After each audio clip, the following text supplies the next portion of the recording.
रहस्य बना रनवे से उड़ते ही क्रैश, हादसा या साजिश। ब्लैक बॉक्स और डीवीआर की गवाही से खुलेगा राज। एटीएस की एंट्री ने बढ़ाया शक, क्या ये कोई बड़ा हमला था? अहमदाबाद में रनवे से टेक ऑफ करते ही हुए विमान हादसे ने सबको चौंका दिया। प्लेन उड़ान भरने के 40 सेकंड के भीतर क्रैश हो गया। यह केवल एक तकनीकी गलती थी या इसके पीछे कोई साजिश है?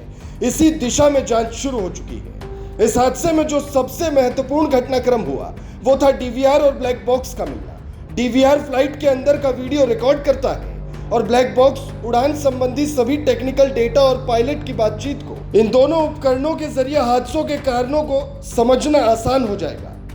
गंभीर बात यह है कि गुजरात एटीएस यानी एंटी टेररिज्म स्क्वाड को इस केस की जांच में शामिल किया गया है। आमतौर पर एटीएस को तब बुलाया जाता है जब आतंकी गतिविधियों की आशंका हो। ऐसे में यह सिर्फ एक दुर्घटना नहीं बल्कि संभावित साजिश भी हो सकती है। एक चश्मदीद गवाह रमेश, जो इस हादसे का एकमात्र जीवित यात्री है, उसने बताया कि टेक ऑफ के कुछ सेकंड बाद प्लेन की रफ्तार थम गई। फिर जैसे ही स्पीड बढ़ाई वो सीधा नीचे गिर गया। विमान बिल्डिंग से टकराया और आग लग गई। रमेश को एक टूटा हुआ दरवाजा और सामने खुली जगह दिखी जहां से वो बाहर निकल सका। रमेश की गवाही जांच में बेहद मददगार हो सकती है। उसने बताया कि 2 एयर होस्टेस और अन्य यात्री आग में फंस गए थे।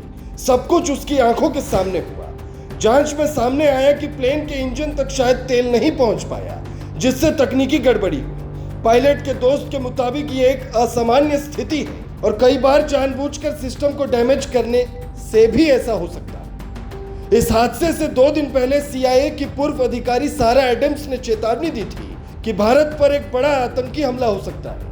यह चेतावनी और विमान हादसे की टाइमिंग एक जैसा होना सिर्फ संयोग है या कुछ और, यही अब जांच एजेंसियां पता करेंगी। जैसे जैसे जांच आगे बढ़ रही है, हर सुराग अब एक नई दिशा की ओर इशारा कर रही है। डीवीआर, ब्लैक बॉक्स और रमेश की गवाही के जरिए हादसे की असलियत जल्द सामने आने की उम्मीद।